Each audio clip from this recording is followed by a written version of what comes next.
Hey guys, I hope everybody's well. So I published an article recently titled Legacy Leadership is Dead, and I got a lot of questions after the article. And I just wanted to make a video about this because this is really, really important. A lot of people right now are suffering in organizations where they have a legacy mindset, which essentially means they're thinking about things the same old way, but trying to solve new problems, but thinking about it the same old way. It doesn't really work. And so this type of leadership and structures and systems are becoming archaic. They're unable to respond to a highly dynamic situation, which is what we've been presented with this pandemic.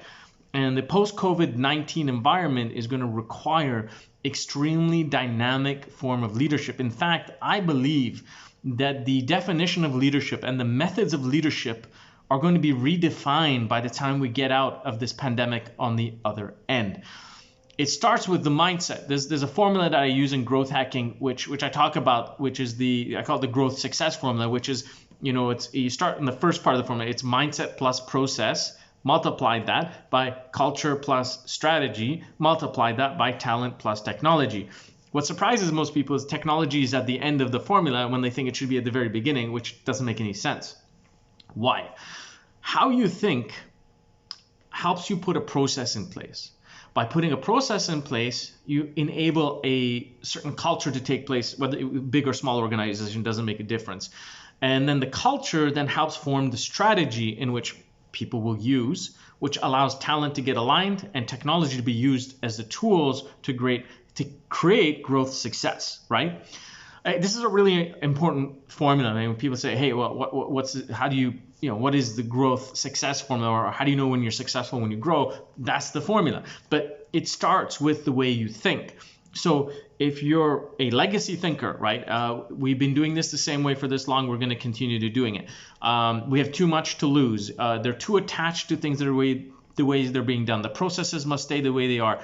The regulator and the regulation and the procedures around it are not adjusting. Now, I understand that may not be in your total control, but how you work with it can change. It's not the first time in history that this has happened, and it will continue to happen. It's being disrupted all the time. Nonetheless, if you're in a situation or in an organization or even an industry, which I list in my article, there's about 10 industries that I've listed that are being disrupted right now because not disrupted, but being held back because of legacy leadership. And it's a predominant culture in those industries, like the airline industry and the automotive industry, and there's the whole list of them, tourism and so forth. You need to step back, and some very bold and unpopular decisions are going to need to be made. Leaders and most people in general, including myself, I suffer from the same thing where I don't like making unpopular decisions, but unfortunately in difficult situations, you have to. You got to make unpopular decisions and you need to be bold because the situation is tough. You don't want to hurt people. You don't want to do stupid things, but you need to make bold, unpopular decisions that just keeps things as balanced as possible. Remember, not everybody is going to be happy all the time. Not everybody's going to not everyone's gonna be happy all the time, but there's always gonna be complaints no matter what you do. So you just gotta have to live with it. That's the world we live in right now.